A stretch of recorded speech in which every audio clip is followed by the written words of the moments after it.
All right, hello and welcome everybody to our second episode of the second volume of ScriptChat. I'm your host, Tech Chariot, and it is the 29th of January, 2023, and we are lucky to have a guest on our show today. He is an esteemed random map scripter. He wrote the book on random map scripting. Maybe had some help here and there, some of the parts, but there is no doubt that Zetnus has probably produced the majority of the literary content instructing folks how to script. And we're lucky enough to have him on the show today. So everybody say hello and welcome to Zetnus. Zetnus, welcome. You're on ScriptChat. So you guys probably have this figured out from watching the first volume of ScriptChat. We try to get the show in three segments. The first segment we have a guest on, and the guest does a show and tell because we only do ScriptChat once a week, but even still, there like a lot of work goes into random map scripting, and there's no way that I can produce all of the potential content that we want to show on this series. And I don't actually, even if I could, I wouldn't want to. We want to show the different things that people are working on and have sort of diversity of viewpoints. So the first segment is a show and tell, and Zetnus is going to show off Elysium. I hope I'm pronouncing that correctly. He's going to show that off. He's going to talk about the map, maybe sort of his inspirations, what he's going for on it, maybe any potential leagues or tournament applications that it might be featured in. And he's also going to talk about 9 villager starts, as he was recently an admin in a tournament or a map selection process where they were looking for the 9 villager starts. So I'm sure we'll get some backstory on that.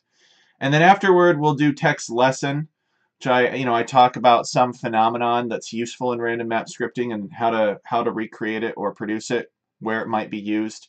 And then finally, we'll take your questions. So let me bring up your map here, Zetnus. Tell us all about Elysium. You want me to show Elysium or Elysium Nomad first?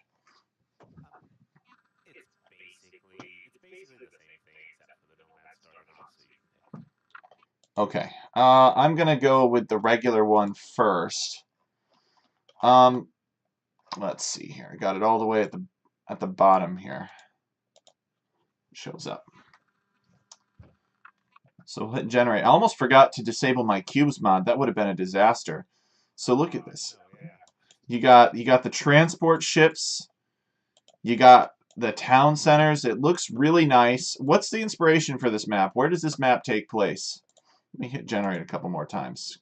It doesn't take place anywhere specific. Essentially, like I've made some maps in the past that had sort of like a river that was, something called Random River, right? The river, like a slightly random river going through the map. And then I thought, okay, can I take this a step further? Have,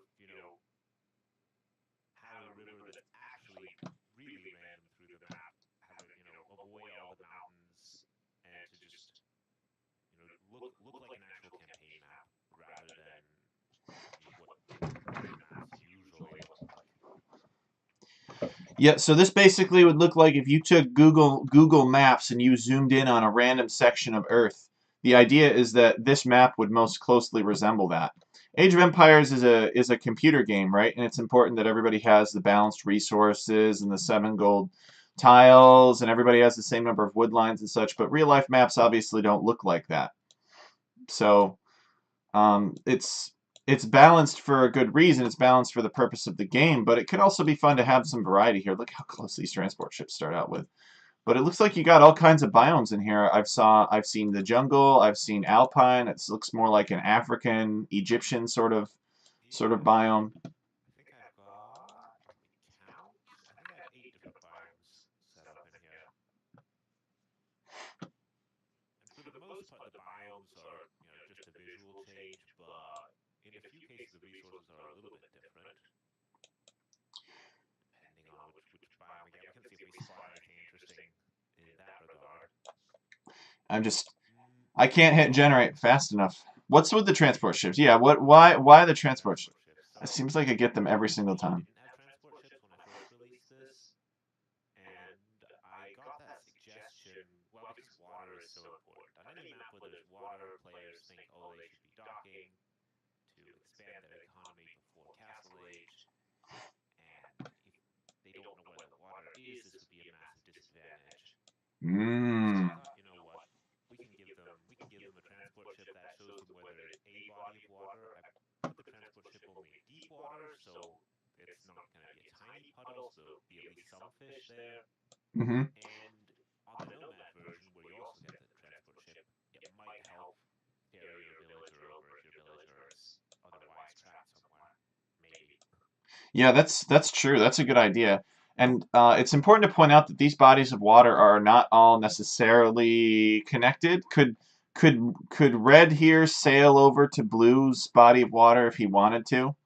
It looks like it might be choked off. I don't know if you built anything into the So design for that. yes, the thing I did is I put reeds on a lot of the sort of shallows and beaches.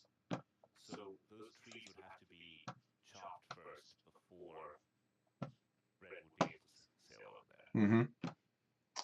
In this case, Blue's body of water is larger, but Blue also kind of has less building space, so it kind of works its way out to be a little bit more fair in that regard. It's like there's a big body of there's a big mountain over here with some extra stone and gold. Just a really fun looking map, and you don't really know what you're going to get. But what kind of modes is this map compatible with? This isn't just for 1v1, this is for larger map sizes as well, right? Well, yeah, indeed. When I was making it, I think I was mainly testing like 6 players probably, but I made sure that it works on all the sizes. And there's actually going to be a 1v1 event in about a month's time, and there's still slots for that. It's Sunday, the 26th of February, I think. So this is Akal's one-day event, right? Yeah, I saw that. That looks really exciting. So what kind of settings are they going to do? Is it some kind of random Civ event, or can you tell us a little bit more about the setting? I would think that you would do like random civs on it so that people couldn't try to exploit it with one civ or another. What are your thoughts about that? I don't know how well you could exploit specific civs. Of course, if you have, well, actually, since I swapped out the scout for a horse, so the Mm-hmm. Mongols, I don't think the Mongol bonus applies to a horse. At which point, yeah, of course, there are some civilizations that are better on hybrid maps, but given that you don't know exactly where you'll be, if and how much water you'll realistically have access to, Mm-hmm. I would want to say that a lot of different civilizations have an option, are viable. Absolutely. And yeah, that's always the tough part, right? And I think it's why maps like this haven't made it into the mainstream is because somebody wants to be able to go back and watch their recording and see how the other guy was able to keep his town center working 100% of the time, and maybe he had 30 seconds of idle time because of some botched bore lure or something like that. And that's why he lost. Nobody likes to be able to go back and look at the wreck and say, oh, well, my opponent just didn't have, or I just didn't have gold, right? The map was unfair, because there's nothing you can do about that as a player. But I think that if a map like this were played often enough, like if you did like a best of 7 show match on something like this, I mean, the chances that you would get the short end of the stick with regards to the map every single time, and that your opponent would win because of that, I think would be drastically reduced. It's like flipping a coin, right? And if you flip that coin an infinite number of times, statistically, half of the number of times of that coin being flipped will be heads and half will be tails.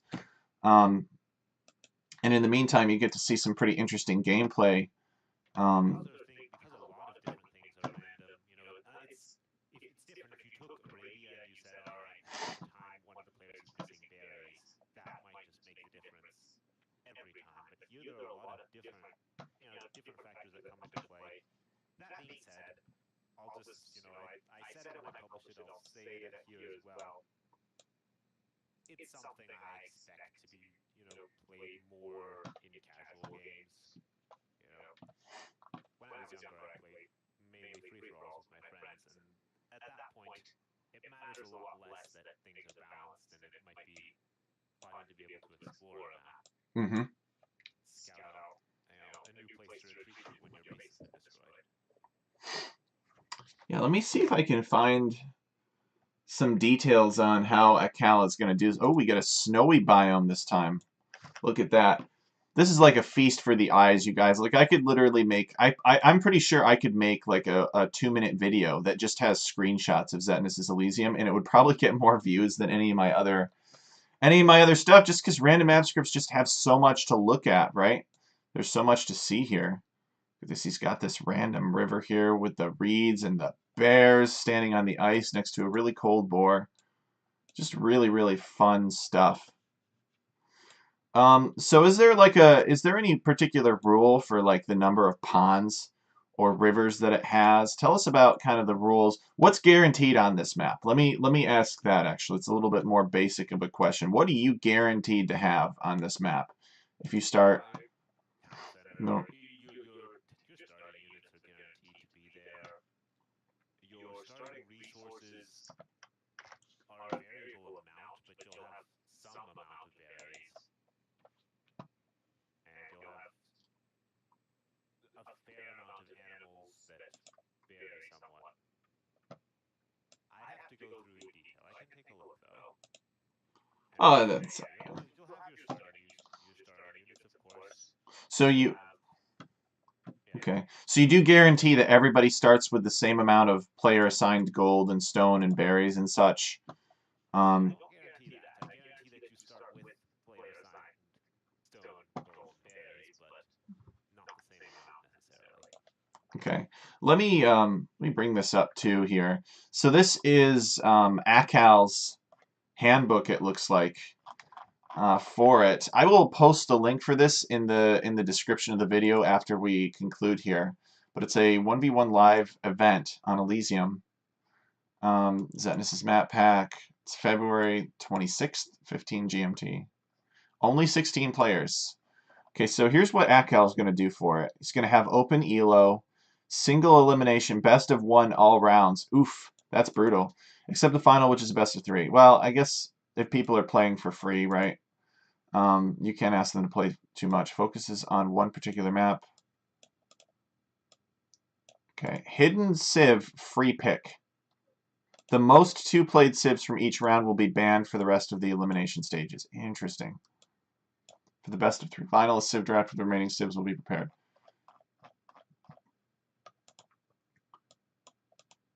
So you can't attack anybody. You can steal herdables.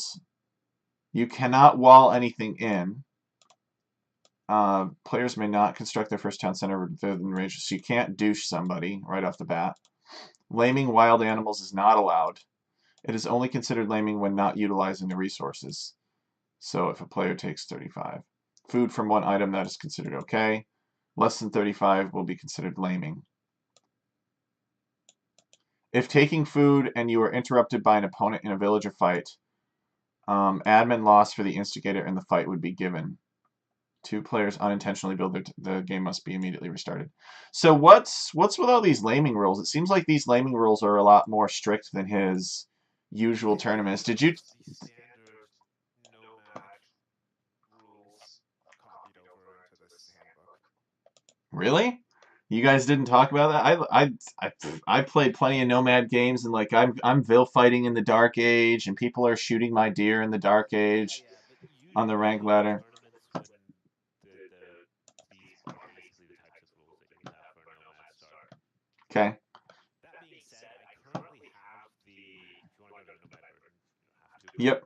I absolutely I do. have the treaty mode active in there anyway, so the chance that players build their town centers in range is very small, only if they start construction at exactly the same time, should that ever happen. Would think that would be basically impossible because one player would start and then like that second the orange box would appear. Oh, look at this, a I haven't marsh. seen screenshots of it happening. It might be that the AI is able to build despite the box or something. But this is a swamp. I upgrade the mangrove trees into biome appropriate trees. The dead tree. Yeah, I really like that. And you got the bushes mixed in there too. Looks really good. So this is the swamp biome, you guys. And this actually doesn't look too different from a place near where I live. It's called Bear Swamp. Are there any bears that live in it? Well, who knows, but there's plenty of lakes nearby. Yeah, fun stuff. Um, so let me ask you this. If you could pick any civ to play on this map, what would it be? And why? Depends on like if I were playing a free for all, I'm always very partial to Portuguese because Praetorians are useful when you've been cut off of resources and are trying to survive in a free for all. However, like let's say it's a 1v1. That's when it gets more interesting. Then I just honestly pick something I'm good at and I don't worry about the map that much. Now he's doing the nomad start, right? If I remember correctly. I don't maybe I read that. Yeah. That's Okay. what I found. So that's why he's got all the nomad rules in there. I guess nomad isn't so nomad, really isn't that bad. They're gonna know where the water is. They're gonna have a choice of where to build their town center. Like I think it could be reasonably. As well. And Yep, horse. And I suppose the other thing I can say, so the transport ship spawns, it's using the finds the closest deep water to the players, usually. So it's usually not in a lake really far away from where they'll be starting. Seabass is in the chat. You got a fan, Zetnus. He's cheering for you. Um, yeah, I like it. Are there any rules baked into the map yet about?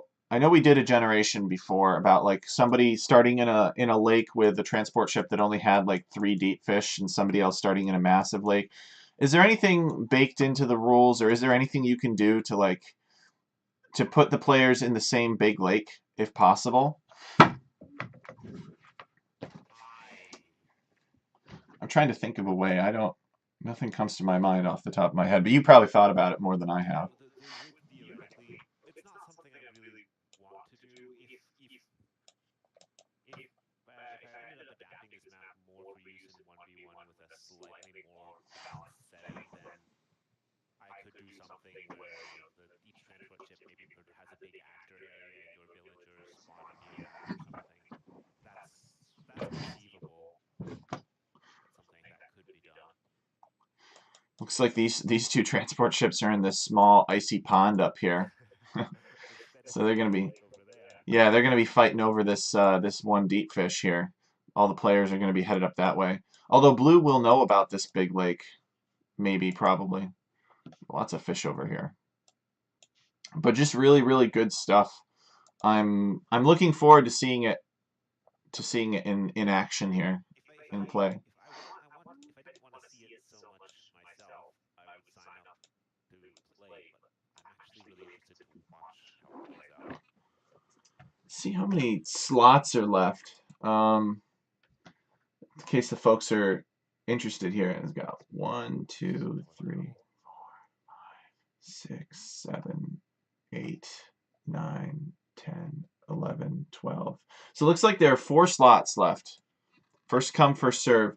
But unfortunately, the Emu Warrior is playing, so he loves these sorts of things. He's a tough guy.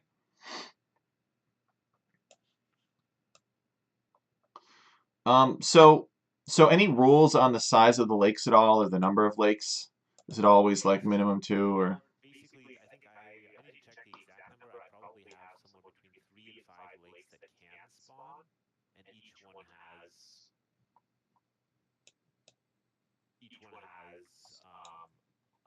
some variance in how big it can be. So let me count. I have one, two, three, four, five lakes and something and an ocean theoretically. However, if they don't find space in their quadrant of the map, then they just don't spawn. Okay. So you can end up with less than the maximum. So where are you stashing the player lands in this? Are the player lands the lakes themselves, or are they somewhere else? Well, if you switch back to the non-nomad version, essentially the player lands are it's the same thing. The player lands are the big clearings that have, the berries and the starting resources. Mm-hmm. Okay. So they're just they literally probably have no position. They're placed randomly with some minimum placement distance. Yeah. Yeah, And they're basically placed randomly and they just have to stay away from each other. okay, and are they restricted by borders at all? Like, could blue spawn right next to the edge here, or has he got his spawn minimum 10% in from either edge or something like that? Players can spawn anywhere. They won't be right next to the edge because there's base size on the player lands. Oh, okay.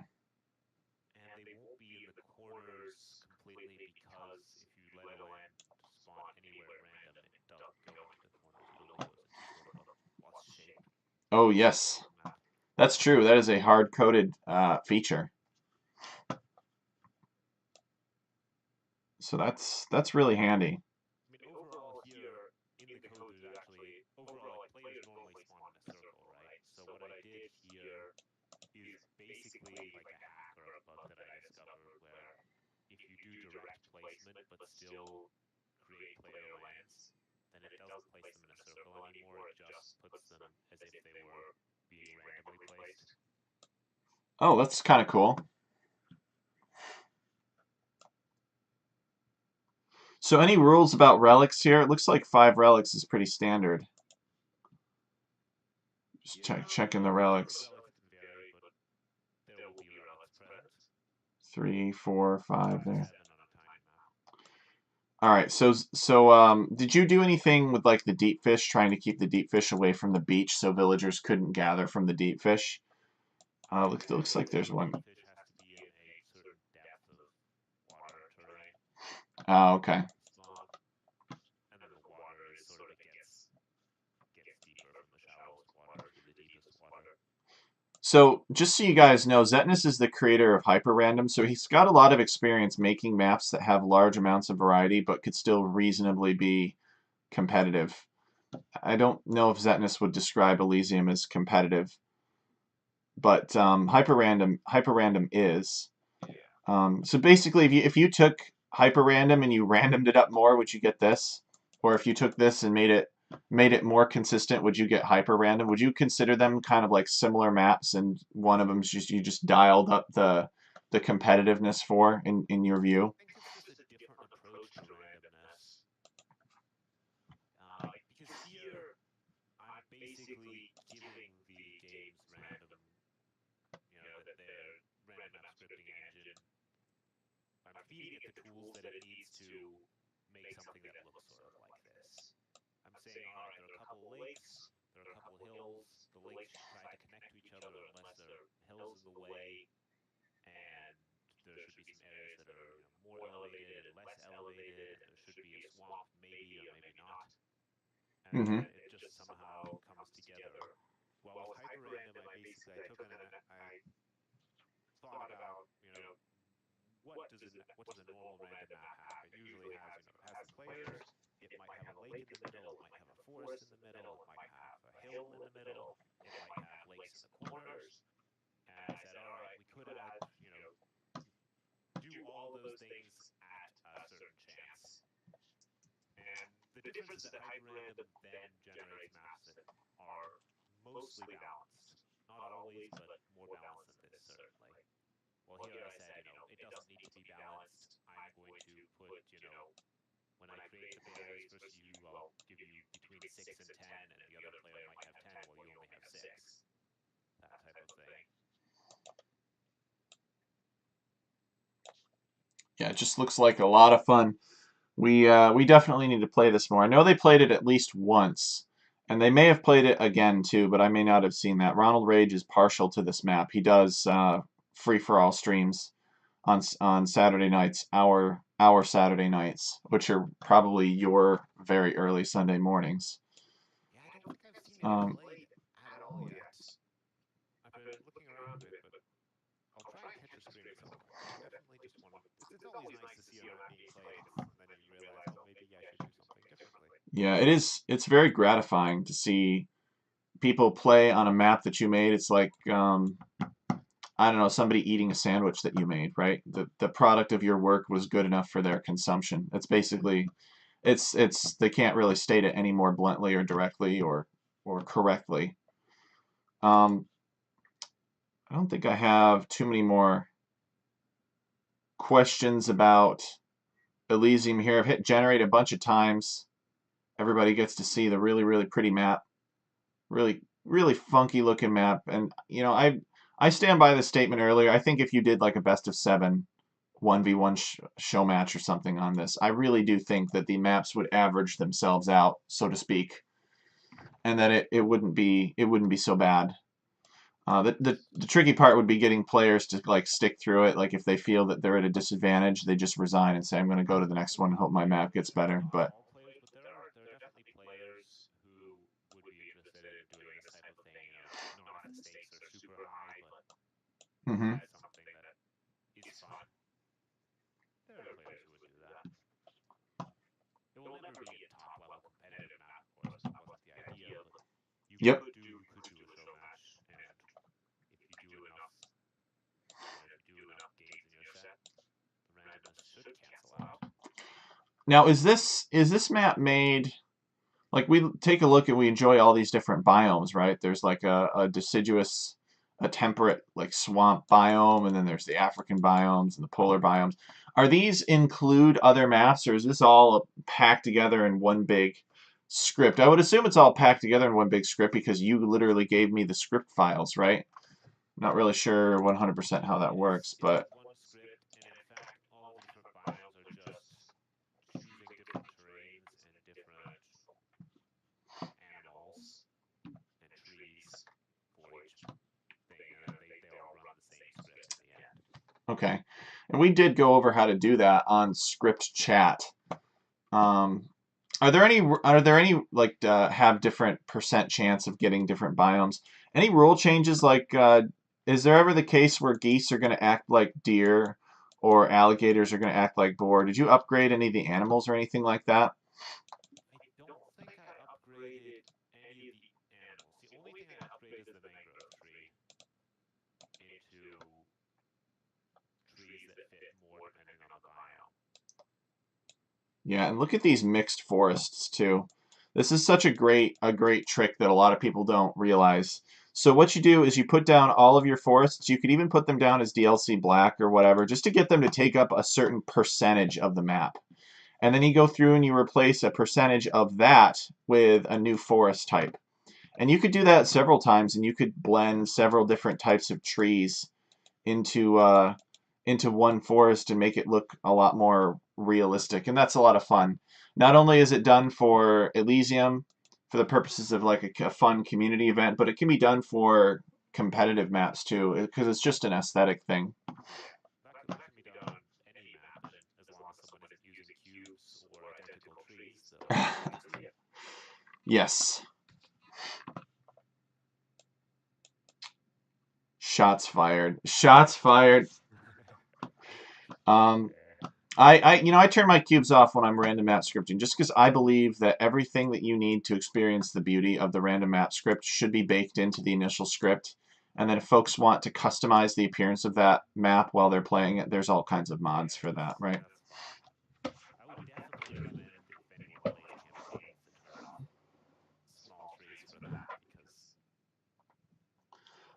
campaigns are you want to enjoy them for how they were designed. All right, gossip time. How long until Zetnus maps are featured in Capture Age's campaigns? Zetnus maps are featured as part of a campaign that Capture Age is making. And the triggers are all done with external subroutines and stuff. That's really where it's going, right? That's the future. We don't want to have some guy sit there and hand paint the whole thing. You want to have that variety, so you can replay the campaigns and you can't predict where all the gold is every time, right? And you can still get the triggers. You can still take the warriors to the temple and get the upgrades right with XS. So there's really no advantage to using traditional scenario editor. Your thoughts, Setness, about that? Well, Capture Age has a job opening for that right now. No, I think something like this you could realistically generate. Well, it depends. You could generate a scenario. You could generate in the scenario editor and work with that. However, campaigns are usually based on history, and then you have historical locations, and then you need the city of Akbar to be in a specific location, Yeah. and you need a different city in a different Yeah. Probably not. It's an interesting thought experiment, though. Well, maybe not with this map, but you can absolutely always get the ocean on the left, and we can make cities with random map scripting.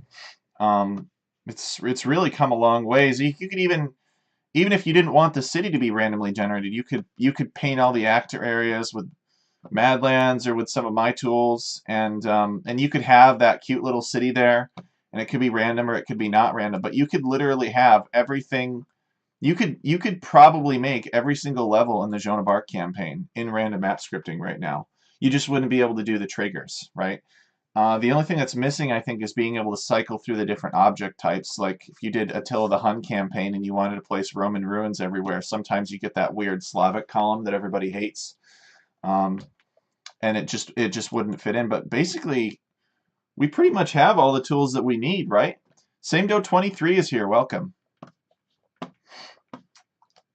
So I just asked because this looks like it could be something that comes out of the campaigns, and it's something that you brought up.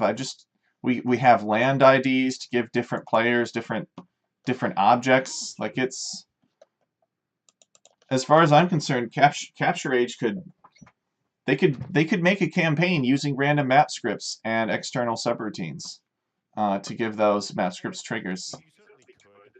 Probably wouldn't be something that you actually want to do, just because part of the charm of campaigns is actually, you know, having having it be places and things that players recognize. And yeah, if you can make the Joan of Arc campaign maps with a map script, but you can also paint them in the scenario editor, that might just be faster. Hey, Adam is here. Welcome, X Factor. Zetnus and I are talking about his new map, Elysium, here, and we're talking about how much it looks. It looks like someplace from real life. Like, doesn't this look like someplace maybe south of where X Factor lives? Maybe some part of California in the desert. Maybe a lot of trees. Who knows? But palm trees, dragon trees, and we were talking about the potential of making campaign levels that are random campaign levels. Imagine playing the Joan of Arc campaign, but not having the golds and the forage bushes in the same places every time. I think that would be a lot of fun. Be a little bit more work, perhaps, to random map script it. But I don't know. These guys spend a lot of time like hand painting it. Maybe they get really good at it. I don't know. It'd take me forever. I would get so distracted. I'd get very, very distracted. He said it looks like Florida or Australia. I don't know if Zetnus has been to Florida or Australia. I've never been to Australia. I have been to Florida. Long time ago. Well, Florida is a bit more swampy. Yeah, and see if we can get a good swamp generation or a jungle generation to represent Florida a little bit better. But we gotta get the X Factor going on this one. He would love to build all kinds of siege workshops and barracks and archery ranges and stables and a big line. Have all of his units pumping out of them. He loves deathmatch. Is deathmatch possible on this map, Zetnus? Probably no reason why not, right? Just select the Deathmatch setting. doesn't require any special support. I didn't include anything special regarding it either, so you'll still have sheep even though you're going to be too busy to use the sheep. I did go to Disney World, actually. I did go to Disney World. It was a long time ago. I had an uncle that worked there. It was pretty cool seeing all the different attractions. So, because my uncle worked there, it wasn't outlandishly expensive. He got some kind of employee discount. Go, it's a little bit more swampy. Although it's oak forests.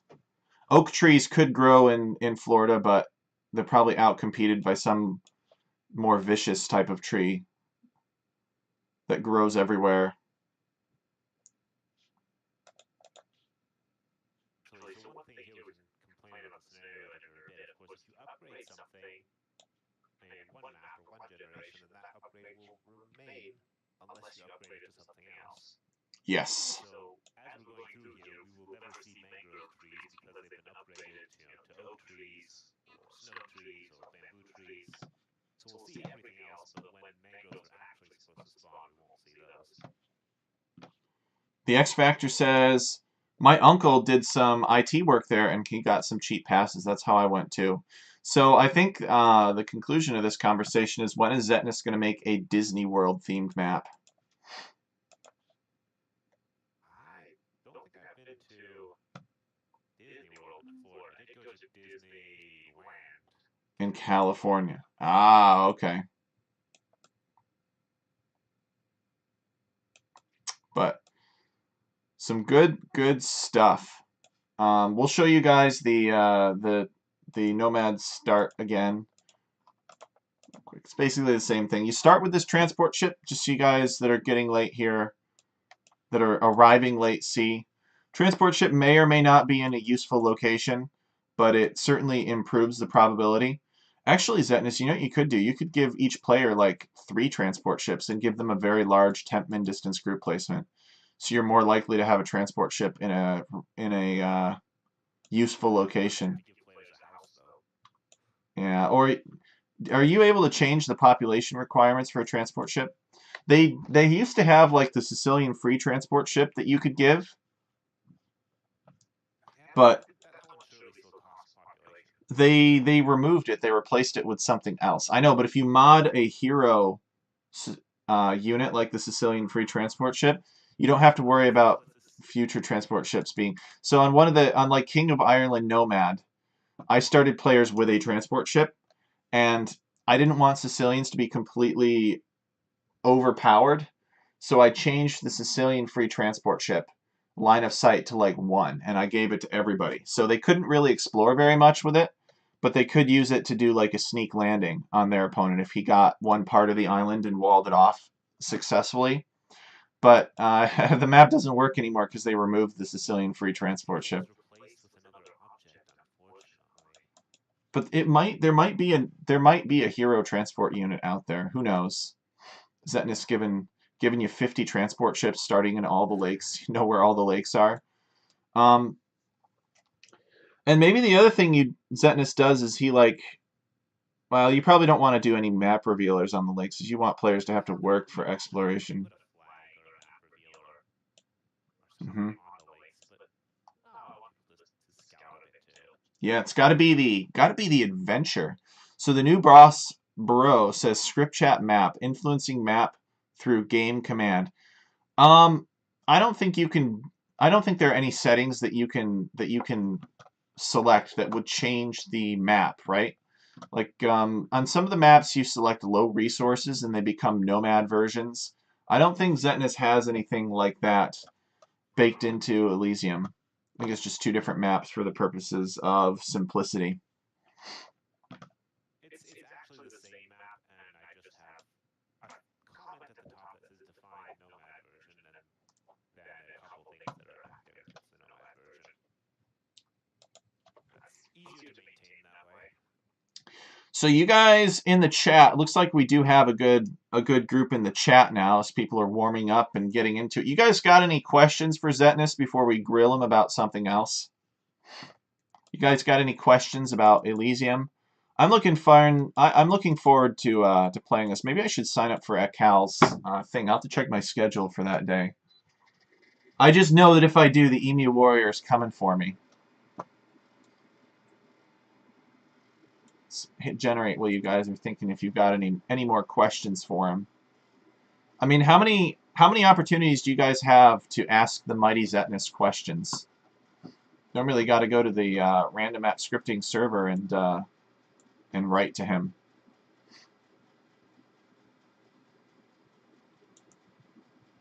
But good stuff, fun stuff.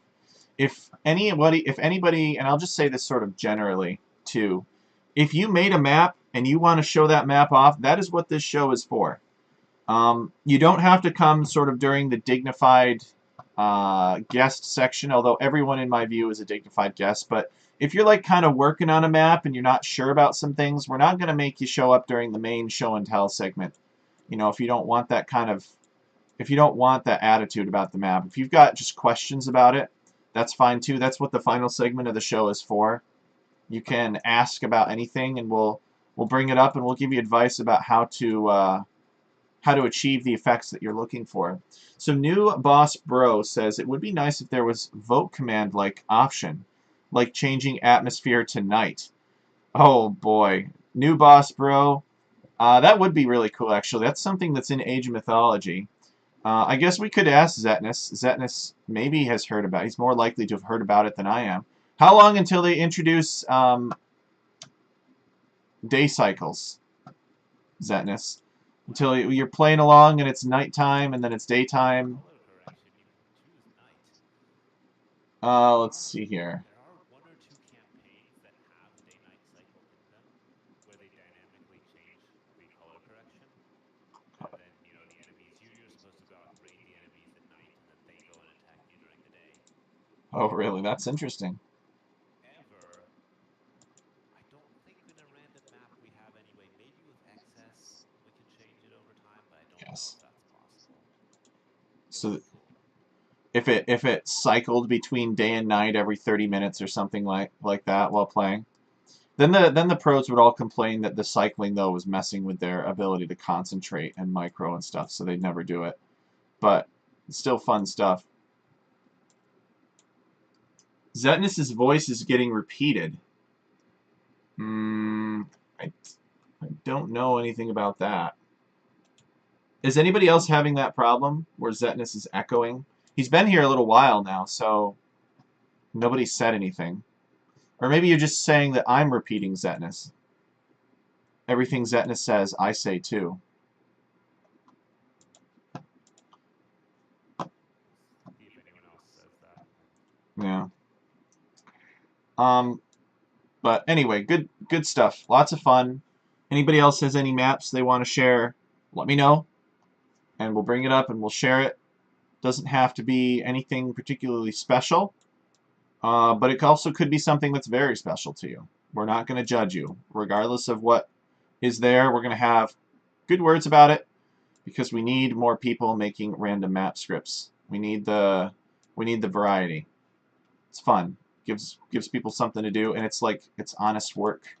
It's not just like you're actually going in and you're coding and you're solving problems and you're making something that works within a certain set of rules do something. So it's really fun and rewarding. All right, so without any further questions about Elysium, which we've thoroughly enjoyed feasting our eyes on, let's talk about the 9-villager start. Let's see here. Yeah. So that is basically not a feast for the eyes because I made it. This was actually an example that I posted for people if they wanted to use it for the NAC map scripting contest. Oh, look at this. That's fighting words right there. New Boss Bro says map scripting looks a bit limited, to be honest. What map scripts are you even looking at, New Boss There's Bro? unlimited here. Map scripting is very has so many options you can do with it. But this one is not an example of that. It's got the 9-villager start, and there's not very much here. So, all right, go, Zetnus. What are we looking at? So yeah, overall you need 9 villagers, and you could just put them anywhere, honestly. But what then basically 9 villager starts have been first appeared at some point in the fall. I think there were what was it? Valhalla and another one, maybe T90 Titans League or something. I don't know. There were at least two maps that did Warlords. Maybe Warlords was one of them. Anyway, and then people really like that format. So then I was asked to implement this as well for the Grand Melee, and then based on people liking it there as well, I also did it now for NAC and for Jordan's Medieval Brawl. So this 9 villagers start is becoming kind of a standard, and of course the question is then how exactly do we want to implement it? How many resources should players start with at the beginning? What should the villagers be doing? You could play it as Empire Wars, but we can't be heard. What? All right, All right. Yeah, I can hear you just fine. I've turned you up to 100% volume here, and that's really kind of the best I can do. Hopefully that helps. I'm gonna go back and listen to the recording. We should be able to hear you. Or if I just say Although, something now. can you guys hear him better now?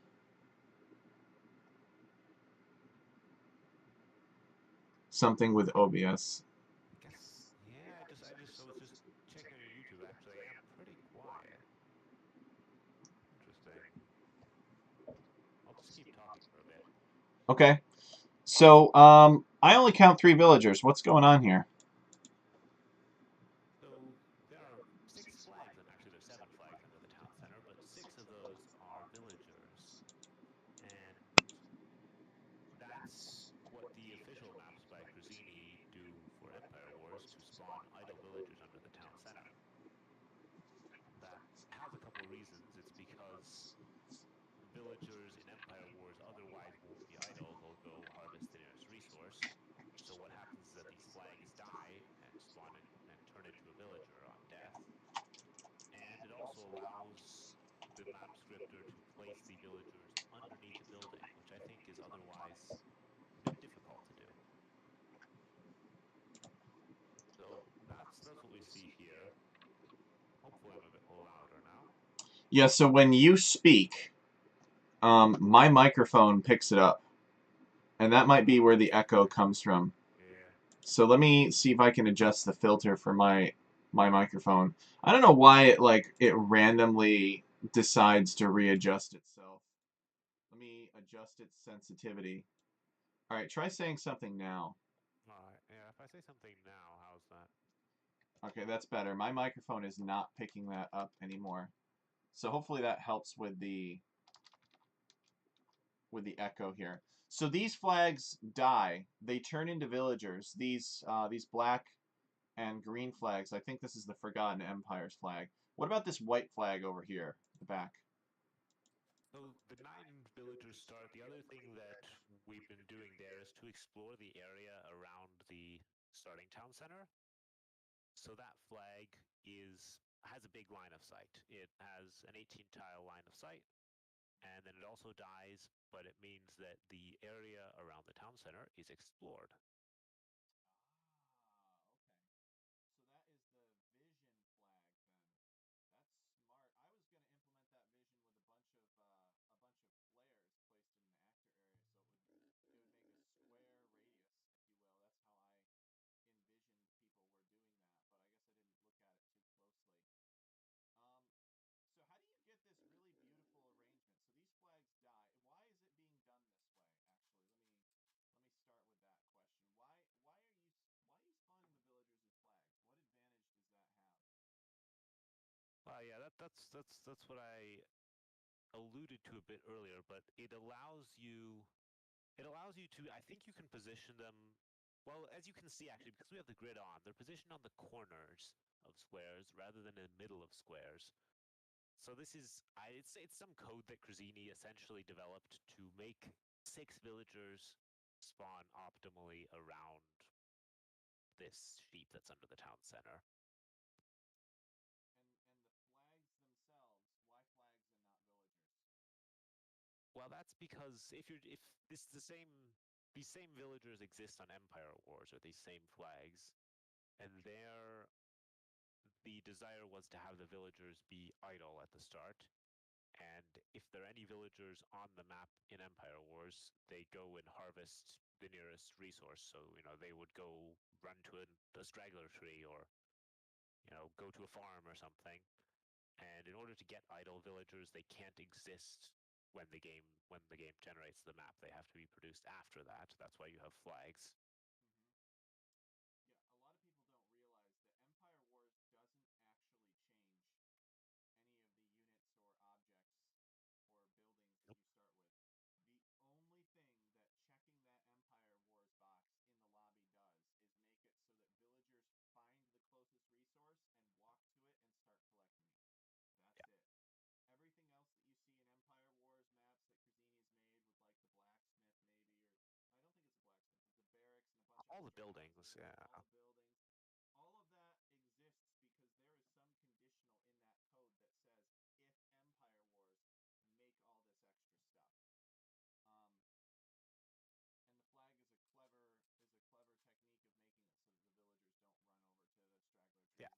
exactly. instead, because the flags are not villagers at the start of the game, so they cannot be tasked to do that. It seems like I'm muted now. No. My mic. Ah. See if my mic picks me up now. Okay, there we go. That's a little bit better. The thing is when Zetnus starts talking, it'll probably pick him up too. Um, Ah. so, okay, so we got the six villagers start around this. Oh, what? Let's take a step back here. Help me. Why nine villagers start? Why go through all of this trouble? What is this getting us? Well, it's sort of the similar idea to why Empire Wars was created. It was because some tournament hosts wanted to have the games reach the more interesting action faster. It gets you fast, it skips part of the Dark Age, gets you to the feudal battles or Castle Age faster. So it's just about having a faster start that's not Empire Wars, because Empire Wars is difficult to code and could take longer, and it may not be right for all maps or all situations. Yeah, yeah. Nine villagers start maybe doesn't upend the meta as much overall. Where for Empire Wars it's perhaps a completely different meta, which civilizations are strong. But for nine villager starts, it because the first villagers typically do exactly the same thing no matter what the build order is. The idea is just to skip that part or to fast forward a bit. Okay, and it's not too much more difficult to script that either. I mean, you were able for Nilly's apartment cup, you were able to basically provide a set of code and say, here, if you Yeah, copy and paste this in, it's not really going to affect what you've randomly scripted in your map. Whereas if you've got a barracks and houses and stuff like that, depending on what else is going on in your map, it may not all spawn properly. So that's a big advantage. And I think it's always kind of a big fight in random map scripting for a noob like me at my 1300 level is I will very often have like 5 seconds of idle time because I just don't have the reflexes to get my houses down fast enough. I don't know. Maybe that's a self-imposed problem. Maybe I'm just in my own way in that respect. Fewer sheep, so the resources are offset. It's basically as though you've already collected from what 2.5 sheep already. yeah, yeah. So you get probably what plus 250 food in the bank, and you have the villagers created 2.5 minutes in. It's kind of interesting, and this is the bare minimum here. But of course, you've already been creating villagers with that food the whole time. So what Yes. we actually do is we subtract 100 food and 30 wood from your stockpile. This looks this looks interesting though. It's gonna take a very long time for everybody to transition their maps over to this, even if they even do. New There's boss. certainly some maps, say Arena, that probably could benefit from having this type of start. So new boss bro says starting 3 vills, then 3 vill is minus 150 food, and already 3 2 houses. Okay, 2 houses is minus 50. So yeah, they adjust the starting resources, which you can do with random map scripting because of all of the possibilities that random map scripting offers. Um, and you can make those adjustments. Yeah, yeah. Now I wanted to ask you about these flags because I did look at the code a little bit. What happens if you have neutral lands that are close to the player starting land? Does it interfere with the spawn of these flags in the perfect circle around the sheep? It Oops. can. On most maps, because I've had to convert quite a lot of maps in a short time to nine villager starts, I've been copy and pasting this a fair bit, and overall it works pretty well. There have been a few occasions where it doesn't. And in that case, I've just said, all right, the villagers don't need to spawn perfectly. That's there is probably Mm, still a way to do it, but it's of course because if their neutral land's really close by, then things that are avoiding the player lands will also avoid those neutral lands, and they might not be positioned correctly. So that's something you would have to test specifically. I did have some maps where that was a problem, and then I just said, all right, if the villagers are a bit offset, as long as they're still under the TC or if they're still nearby, that's fine. Mm-hmm. Yeah, let's. I'll bring it back up again, and I'll show the specific Yeah. section. But basically, the way that Cruzini was able to get those sheep to spawn in that perfect circle around, or those villagers to spawn in a perfect circle around the sheep, relies on certain arguments that the map scripting engine that are not really compatible with neutral lands. Because when the scripting Yeah. engine was first developed, they never conceived of the idea that there'd be hundreds or thousands of lands, or maybe even just a couple of lands that are near to player lands. It was always like there might be 2 or 3 lands, there might be a lake in the middle or something, and we're good to go. But nowadays, maps can have lands like very close to the player town centers, and these arguments that are allowing this perfect circular spawn here use min and max distance to players. So if you've got neutral lands nearby, it will screw these up too. Let me see if I can actually show the specific the specific command here um, to the audience.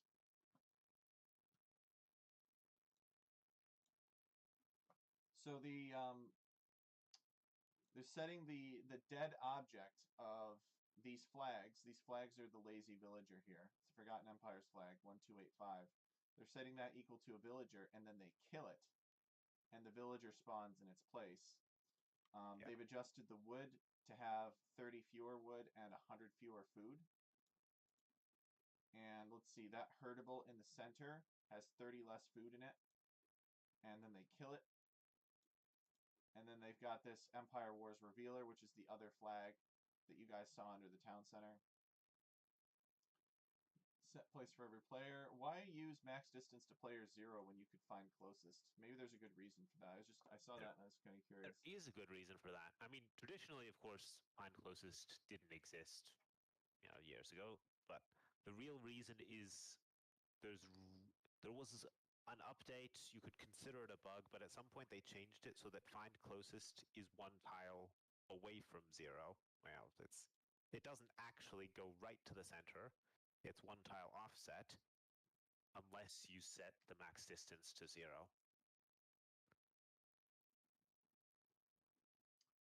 A similar thing with the town center here. Again, I think these max distance to players maybe is at the mercy of neutral lands. I know what's one of them it is. I don't remember which one it is, max or min distance to players. That's at the mercy of Uh, neutral lands. One of them is though. the minimum, yeah, should be the Um, minimum. so in that case, we come down here to these villagers here, and they're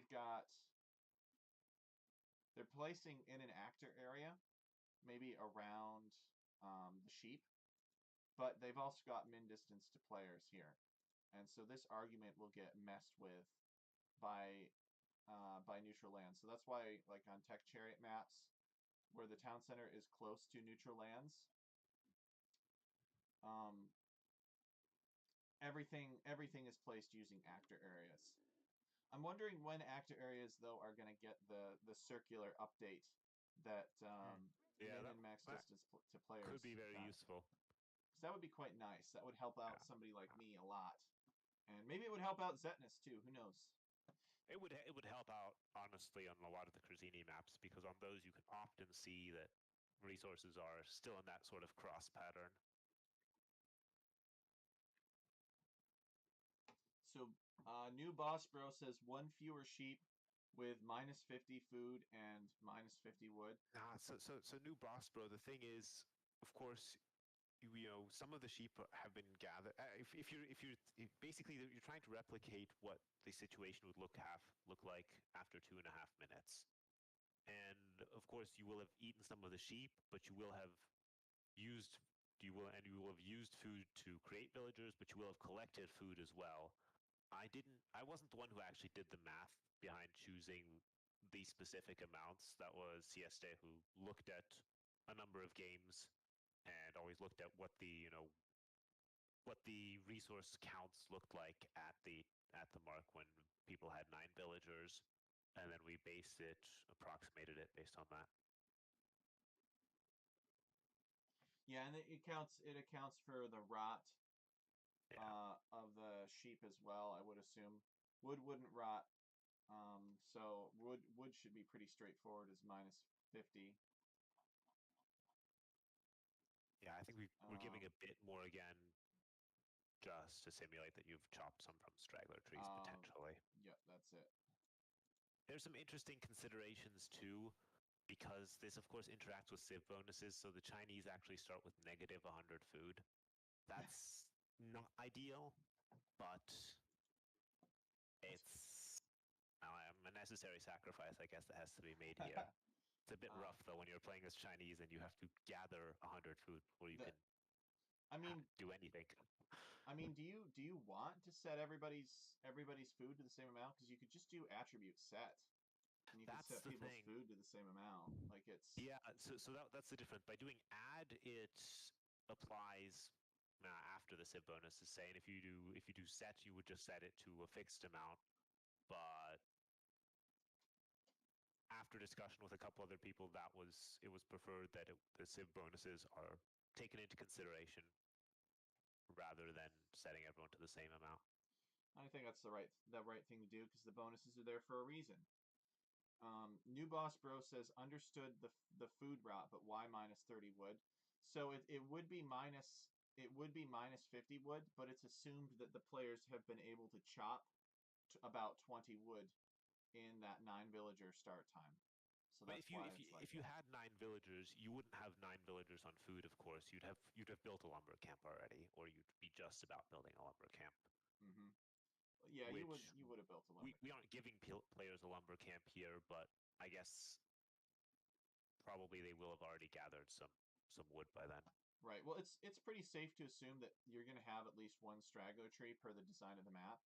You don't want to give the lumber camp though because you don't know what the wood lines are going to look like, and you want Yes. the players to be able to like choose where they want their lumber camp. So this is completely logical in my view. I really don't think it could have been implemented better.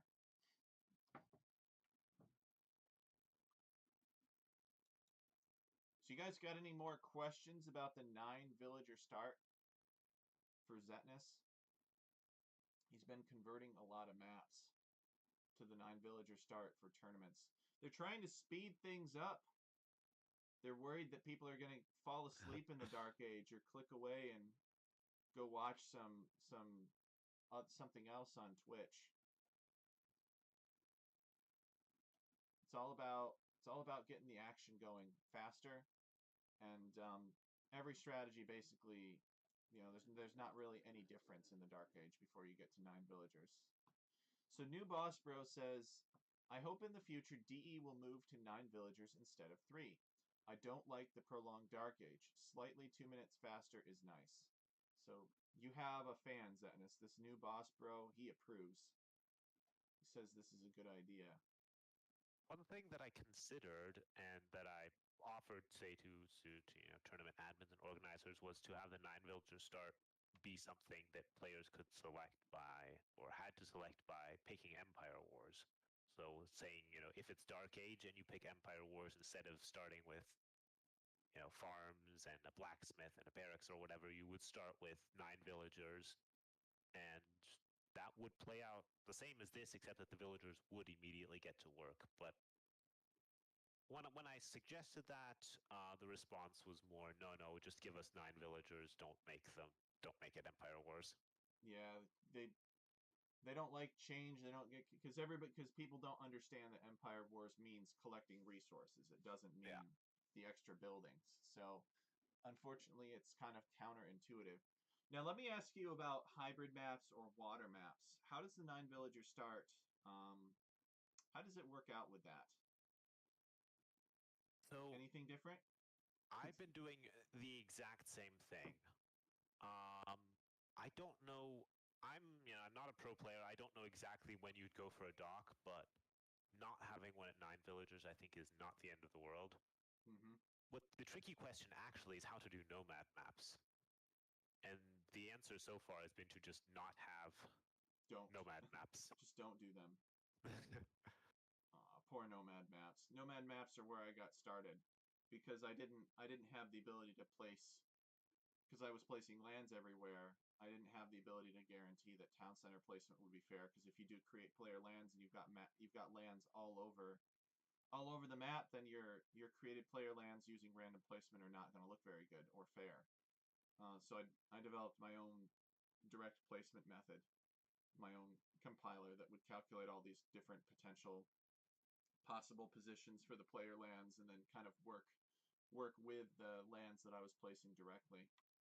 Um, but anyway, I didn't have that at the time, so I was doing all nomad maps, and it's definitely a slower start, right? The pros say that they don't like nomad because it feels like more RNG. The casters don't like it because it takes longer to get going.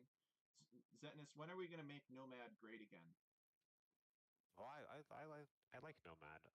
One thing that would be useful on Nomad, but I've never seen a good implementation of or a good way solution for is how to keep villagers from different players from being too close to each other. Of course, you can prevent, a given player's villagers, you can spread them out, but I don't think maybe you know of a way, but I don't know of a straightforward way to make sure that one player's villagers don't spawn close to another player's villagers. There are only two ways that I know of. The first is to place the villagers utterly and absolutely last, and give them a very large min distance group placement Hmm. Yeah. so that they avoid each other. Or you can give them an actor area and tell them to avoid their own actor area. Those are the only two ways Ah, that work. does that work? That's a clever thing if they can avoid their own actor Oh, I area. wish it were my idea, but yes, it does work, and it was Crazini that originally suggested it when Ah, I was making one of the Irish maps, and I was talking about it. And he was like, "Well, you could give them their own actor. You could have them avoid their own actor area, but avoiding your own actor area is not something that my actor area compiler can do. So that's why I don't like doing it that way. But that probably is the yeah, best way. that's a recursion right there. Yes. Uh, that's actually I'm gonna note that down because on maps where it works, I think that could be quite a good solution for Nomad. So the new boss bro says, if possible, 9+1 idle villager, which you can either send to boar, lure, or standard 4 lumber camp. 3 villagers to wood is for a scout rush, and the rest of the build orders are 4 for wood. That's true. I think one more villager would be kind of like the decision villager, but I say give them 25 seconds to make the decision and make them have to make that villager. But if you wanted to get started even faster, it really the game is decided. Your strategy is determined by what you do with your 10th villager. I think that's a very fair statement. That's probably true, yeah. At least at a certain level of gameplay. All right, so you guys got any more questions for Zetnus about the 9 villager start? Sorry he was so quiet while we were talking about Elysium. Hopefully I'll go back and watch the recording and can still make out some of what he's saying. It had a lot to do with adjusting the sensitivity of my microphone because it was picking him up, and he was also very quiet because his volume was a little bit lower. So we'll try to iron out those technical challenges in the future. Hopefully we'll be able to get Zetnus on as a guest at some other time, maybe even in this volume if he's got another map to show off or something like that. But if you guys have any questions for Zetnus, now is your chance. He does stream sometimes on Twitch. You can link Zetnus's Twitch stream in the description of this video as well. As long as I don't forget. So you guys remind me. Maybe I'll write myself a note so you guys can Yeah. find him. He doesn't stream very often, maybe once every 2 or 3 weeks. Yeah, if you've got any more questions, now's the time to ask. Link Zetnus's Twitch stream.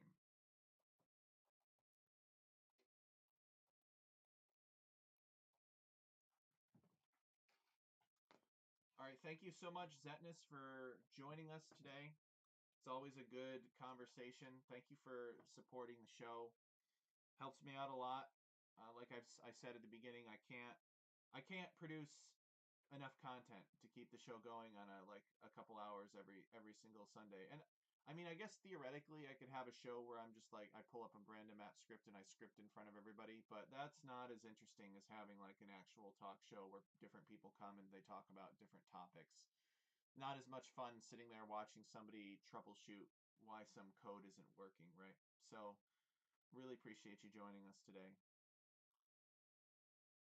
Yeah, it's been nice to actually be here. I've often had scheduling difficulties, but yeah, glad to join you. All right, thank you, Zetnus. So we're gonna move on to text lesson now. Um, and the lesson that we're gonna describe today is we're gonna talk about zones, I think. So let's see here. Let's kind of you guys really know. Maybe you don't know too much about zones, but I'm gonna show that off because I think that zones are important. So we'll come over here and we're just going to make ourselves, actually we could even start with this 9 villager start example, but I don't think I'm going to do that. So I'm just going to copy this script over and I'm going to paste it right here and we're just going to call it zone test. There we go, just like that. It's going to be the zone test and we're going to bring it open and you're going to figure out why you want why you would want to think about zones. So we're just going to call this up here.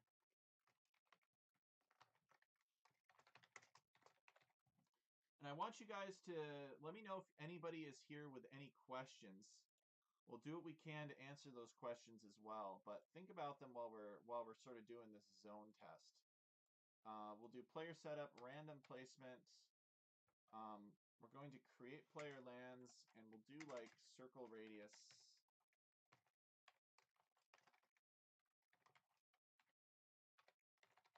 And we'll do like 30 and 0. And we don't need any of this. And we don't need any of this. This is just a really, really simple. Get rid of. Actually, these are all basically objects, aren't they? So we'll get rid of all of them.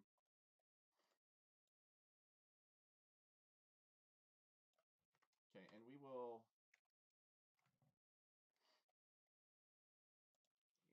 see here. There we go. All right. So we will create object town center. Okay, and then we will set place for every player. And we will find closest. Okay, there we go. So if at a very basic level, if we have this, we should have a town center for every player. So land generation, we're going to say that the base terrain is dirt, just so that we can see these a little bit better. Okay, and then create player land circle radius, and then we'll say that land percent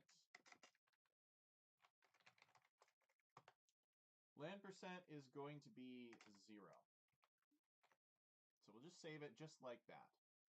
So we now should be able to go, and we should be able to find the zone test.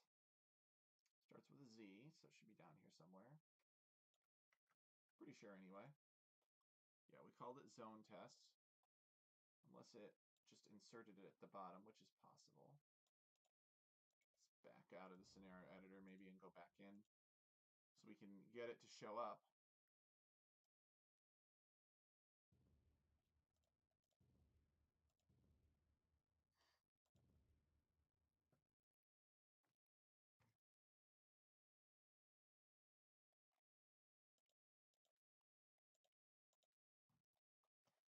Okay, let's see if we can find the zone test. There we go, zone test. So we hit generate, and we should get a couple of player lands that are 30% radius apart from each other. They are made of grass. The base terrain is dirt, as you can see. It's very easy and obvious to inspect on the mini-map.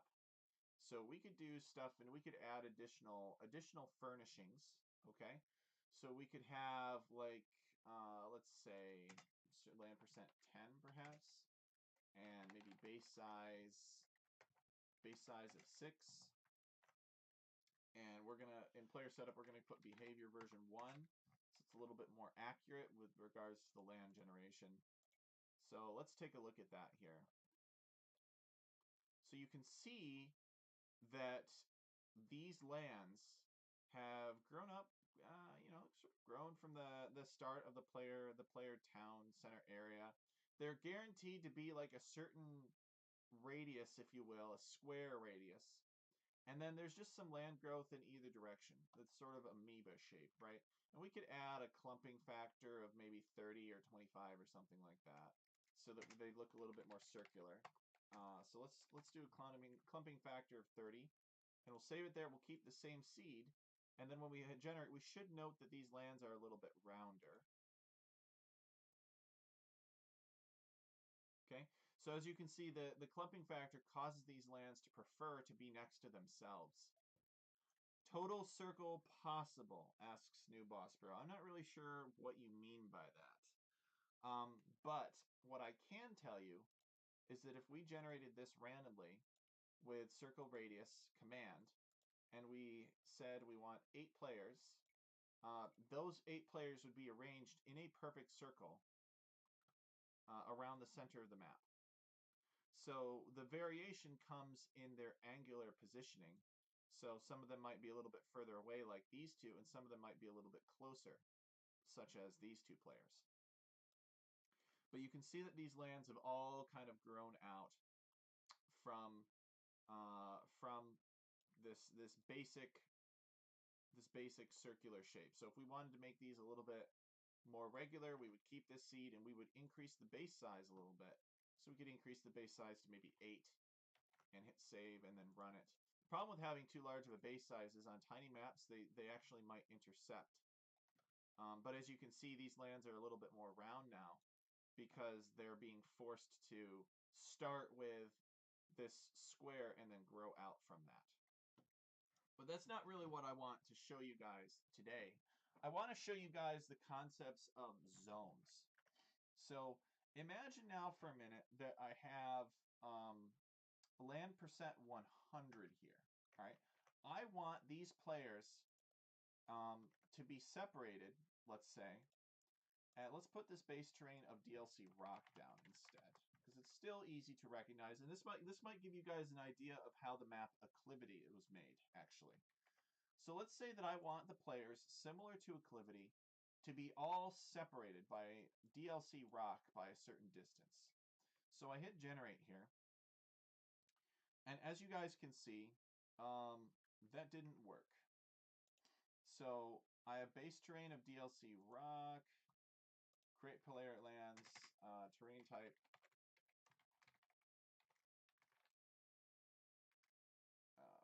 grass.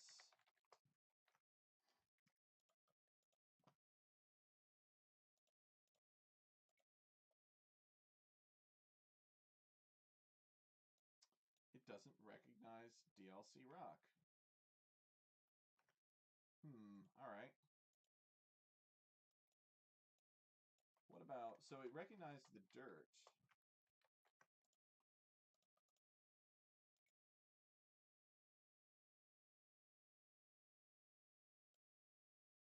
No, it didn't recognize that either. All right. So we've messed something up somewhere.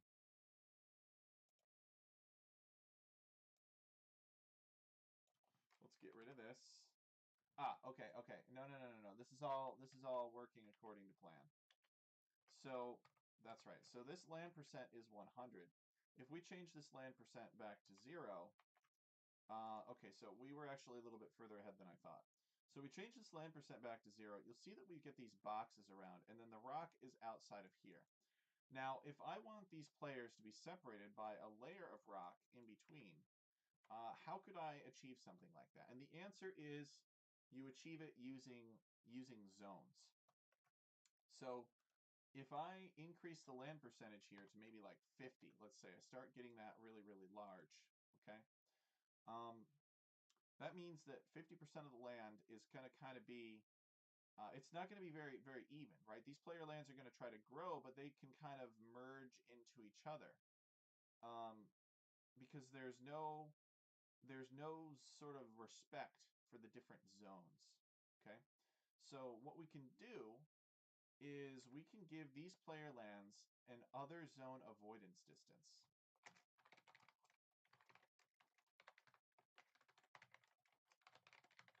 And what this other zone avoidance distance does, it'll basically break each of these player lands up into their own zone. And it'll tell those lands as they grow to avoid other growing lands by 4. You see, lands are really just referring to an instance of creating a specific type of terrain with a specific set of parameters. So now, keeping the same seed, saving that and hitting generate, you can see that these lands will no longer be so close to each other. They're separated by this minimum required distance here. Now, this distance is not a coincidence. Even if we did something like we specified land percent 100, we tried to literally take up everything on the map, they would not be able to do it because they have to observe that other zone avoidance distance of 4 right there. And you might ask, well, how can you make these lands a little bit more fair? Eh, there's tweaks that you can do, right? Like, it looks like this player is sort of cut off from the center by this other player over here. So let's actually see if we can have a little bit of fun with this, I suppose. We could even make these kind of like rivers and stuff. That could be sort of fun. But the DLC rock is cool because that's basically how acclivity was created, right? And we could come in here and we could like we could add an elevation generation. Elevation generation, and we could say create elevation 7, and we could do number of tiles. Number of tiles 10,000 or maybe 100,000. Number of clumps 100, and we'll enable the balanced elevation.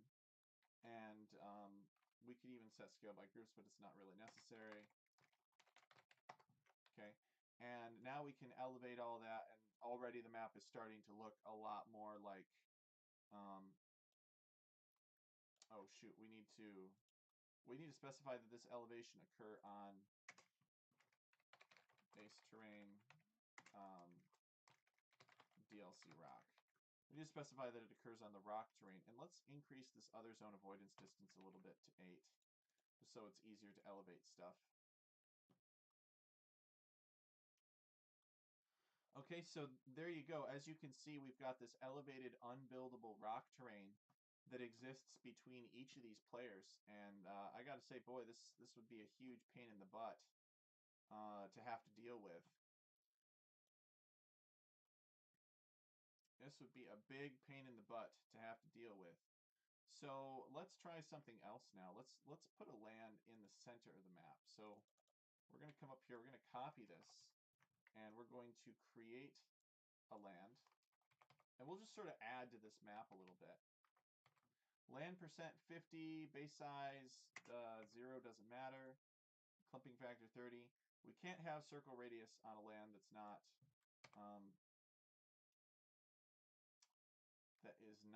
a player land. And instead we're going to constrain it by borders. So we're going to go like top border 40. We're going to go bottom border 40. We're going to go right border 40. And we're going to go left border 40. There we go. So basically what this is saying is this land will, oh, and we're going to give it a base terrain, or maybe a terrain type. I guess we'll find out soon enough, of DLC rock. And what this land is going to be doing is it's going to be instructed to avoid each of the borders of the edge of this map by 40% of its length. So let's generate it and see what we get here. Aha. So as you can see, we kind of have this sort of circle in the middle that represents the borders here. Now, if we had used the correct terminology and we instead used terrain type, that should all be DLC rock. So terrain type DLC rock. And this should all be one big rock circle here in the center. And indeed, that is the case. Now, if we wanted to expand this a little bit, we most certainly could. So we would do that by relaxing these border restrictions here. Maybe go 30 and 30 and 30 and 30 here. And then this circle would grow.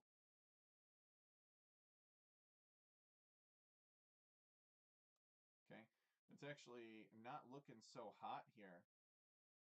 Kind of merging into this direction a little bit. Let's do a couple more generations of it, of random generations. But it almost looks kind of like a spider, right? You've got each of these player lands isolated from each other, and then you've got this sort of amoeba-shaped thing, like it almost looks like a brain cell in the middle.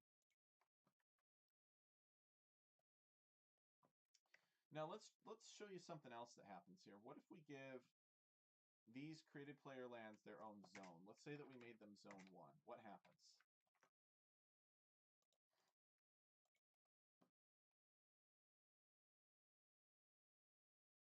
Okay.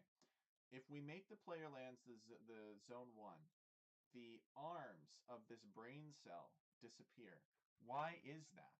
Well, it's because all of these player lands are now considered the same zone. Whereas before, by not giving it a zone, it assigned a zone number to each of these different player lands, and it gave them a different one. We're telling it to give them the same zone. So when they avoid other zones by a certain distance, they're not avoiding each other because they are the same zone. So let's see what happens if we give this zone number to this create land command here. Hit save, and we'll probably get the same brain cell look because it was assumed that this zone would be its own zone number. If you don't give it a number, it picks its own number for the zone. So it wouldn't matter what number we gave it. These player lands would then have their zone number selected to be whatever this was not. So let's do a couple more examples here. Oops. Let's not necessarily generate that, but we could get rid of this land now at this point. And maybe we don't care so much about these created player lands. Maybe we just make them out of grass. And maybe let's say that we have a base terrain now of, I don't know, DLC wet beach.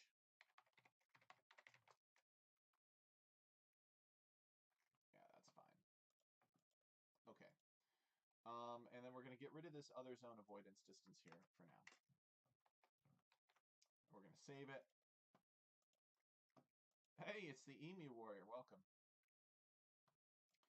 So we're creating these player lands. We're putting grass on top of DLC wet beach, essentially. We don't need this elevation command, so we'll comment that out. And we'll just hit generate and confirm that we sort of reset our brain cell here. Still got the circular shape. And there's no DLC wet beach because these player lands have occupied the entirety of the map. Because they can, because there's nothing stopping them.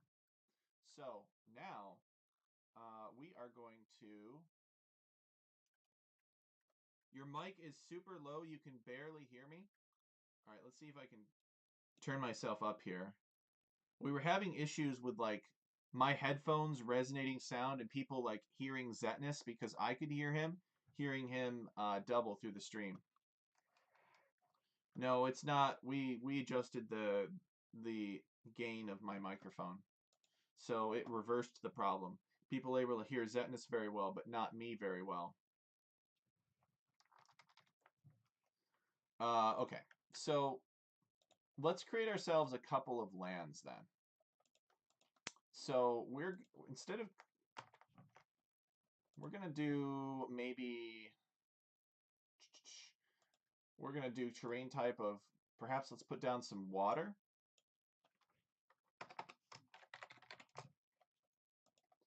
and we'll give it maybe land percent of 10. Yeah, at the beginning of the episode, it was quite quiet for him. Base size, maybe 10's too much. Maybe like 6. Okay, and this is a land that is theoretically centered in the map. Okay, but we could off-center it a little bit. We could shift it from the top. Maybe it avoids the top by the bottom by, let's say, 50.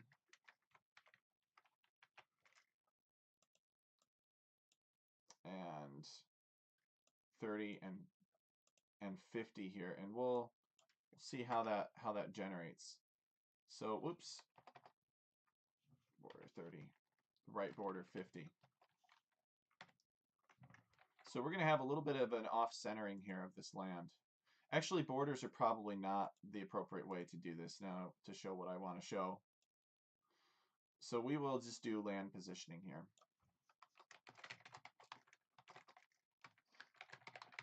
Okay, so we're going to put this land at, let's say, 40, 40. And we're going to do another one at 60, 60. So basically we're going to have kind of 4 lands here. So we'll do 40, 40, 40, 60. And we're going to give them land percent 0 for now, just to make sure that we get this pattern right, to show the pattern. And we're going to do 60, 40.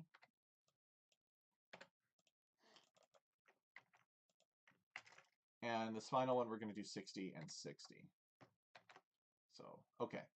So we're going to be putting this water down, and it should have the DLC wet beach on it, just because I like that kind of thing.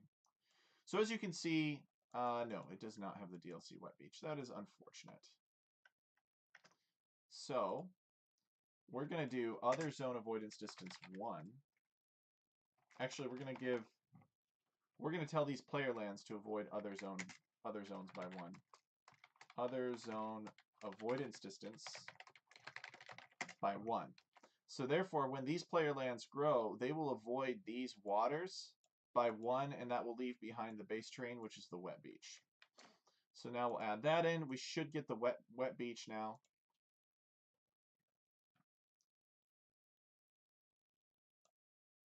Okay. So as you can see, we've got the wet beach surrounding these lakes.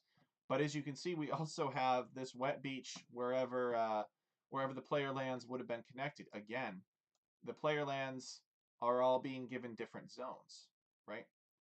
So to solve that problem, we could come back in here and we could set these player lands to zone 1. So now they're all the same zone. They won't avoid each other, and we'll be left with the beach around each of these lands. Okay. So why are we making these lands, right? What's the deal with these lands? Well, let's start getting these lands to grow, and we'll show what we're up to here.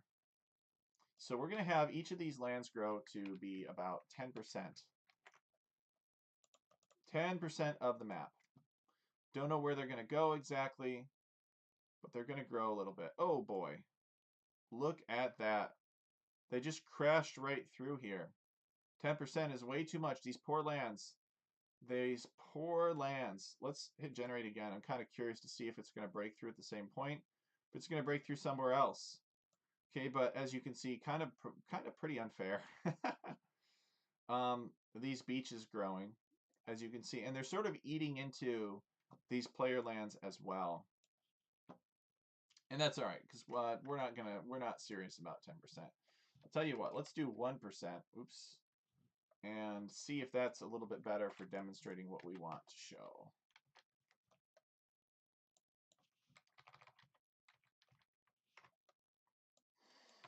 All right, land percent 1. And I just, the goal is here to have some really small lakes. All right, there we go. So it's probably going to be 1 or 2% here. And we could push these player lands out a little bit more so they're not in the way. That's going to make it uncompetitive, but I don't really care because we're just trying to do a demonstration here.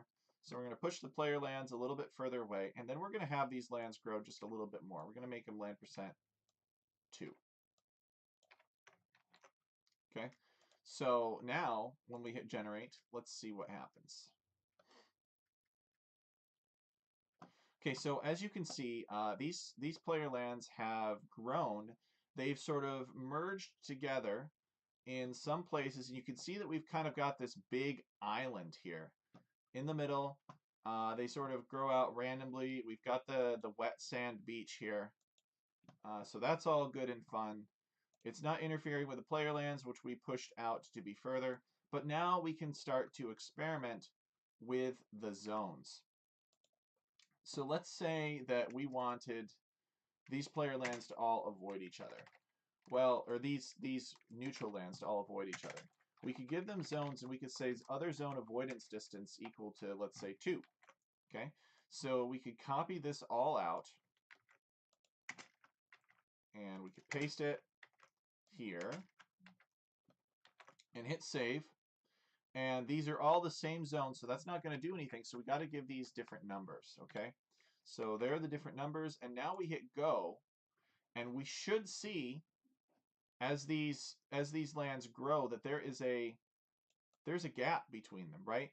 That this minimum spacing has to be 2 tiles. Now, as to why this one has the dry beach, not 100% sure, to be honest. It could have something to do with the fact that it's still too close to the player lands, but it doesn't really matter, right? The point is that these lakes are all sort of growing outward from the center, and you know what? Actually, I'm going to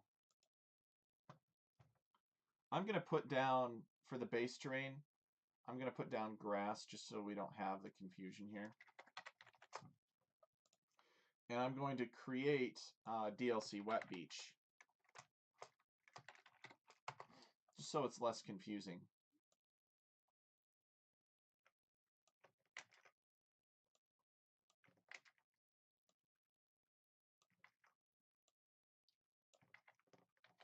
And then we're going to do terrain generation.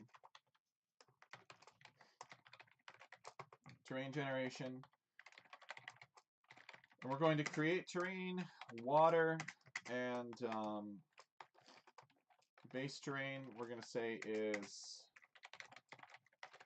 DLC Wet Beach, and land percent is going to be 100, and space and other terrain types is going to be 1, and number of groups is going to be a lot.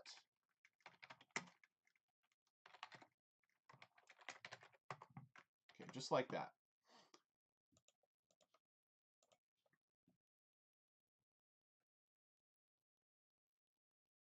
So we've only done it once. I think we need to repeat that command, or we need to change the number of clumps here. Actually, we could, let's see. We're just going to do this 4 times because we got 4 of these lands. Yeah, that's fine. So just put 4 of these in there, and it'll do it for each of these.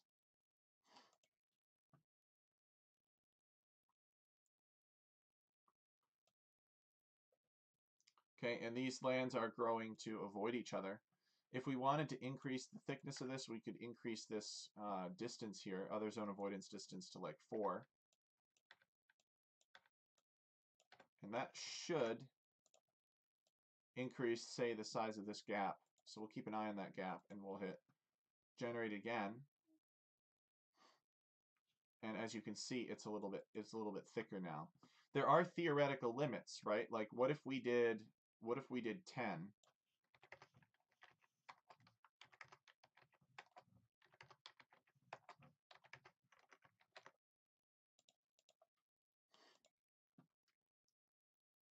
If we did 10, it will probably have a square shape here, or at least it'll look a lot more square shaped, because we have to consider the distance that these lands are origin-wise and base size to each other.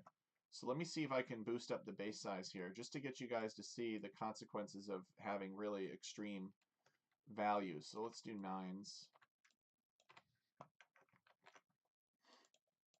Or certainly if we change to a tiny map size, we could run into those sorts of problems. Okay, so there you go. As you can see, the lands are a little bit more square, of course, because the base size is larger. And let's try to tell them to grow a little bit more. And then if that doesn't work, we'll decrease the base size just to illustrate, to drive this point home.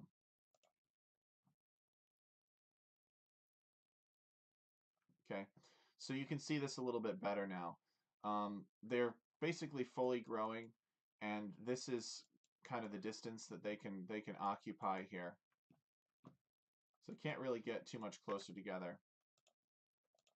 So let's set up another situation. What if we had odd numbers versus even numbers? What would happen?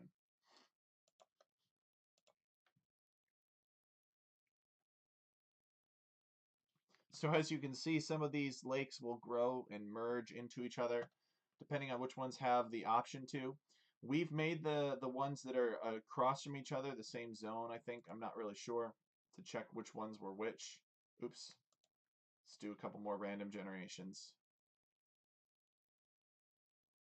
So in this case, we've had these two merge.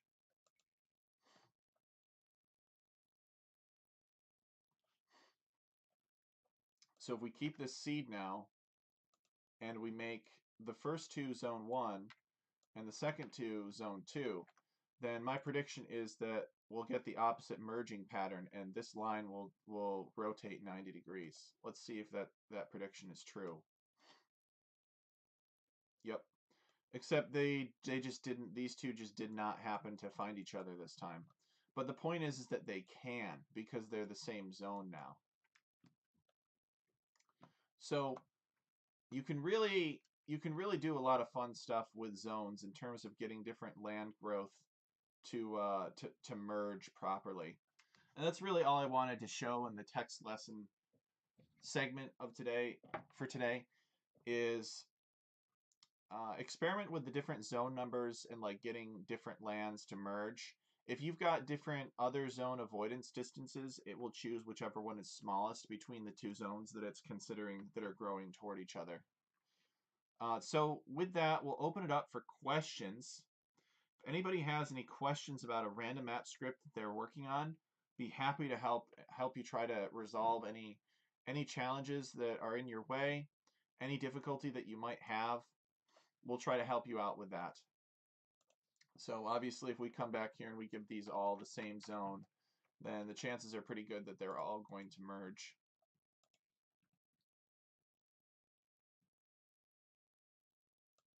Oh, no, they didn't find each other this time. But you can see that they're thinking about it. They're thinking about it. Land percent 4. Try to coax them into merging here. And then we'll split the zones up so you guys can see.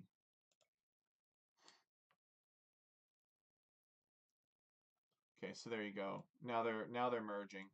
So now we come in and we change the zones, make them all their own unique zones. We should see that they do not merge. They all avoid each other. So there you go. So anybody have any questions at all? Did ScriptChat for a little under 2 hours now. We had Zetnus on in the first segment. In the second segment, we showed you guys what you can do with some zones. So it doesn't have to be water. It could be anything, right? You could have a couple of mountains that you want that you've placed in the center, or you could build a mountain range across your map and merge those lands, and then you could elevate those lands.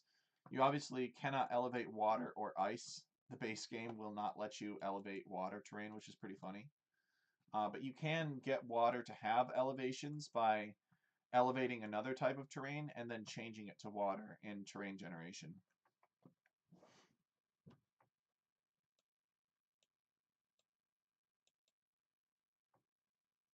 So we'll do another lesson next week, I think, but that's the basic on zones. Probably not as comprehensive. Not as comprehensive, but it's important. And you know, zones can apply not only to um, to directly placed lands, but they can apply to lands that are placed randomly. So like if I got rid of these land positions, these lands would still not merge. They may not be in the position to merge because they may not all be next to each other anymore. But if they were, they still wouldn't merge. So, you know, this is still going to produce 4 lakes. I don't know where those lakes are going to be, but I can guarantee you that there will be 4 of them. Because, all right, so look, it decided to put 3 over here and then 1 just kind of randomly over here. And again, these lakes are all respecting each other's boundaries. You're always going to get 4 lakes this way.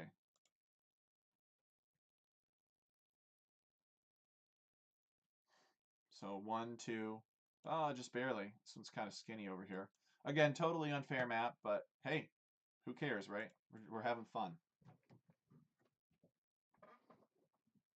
So you can have some pretty wonky spawns here. It's all about all the parameters for your maps that you can scale according to the size of the map.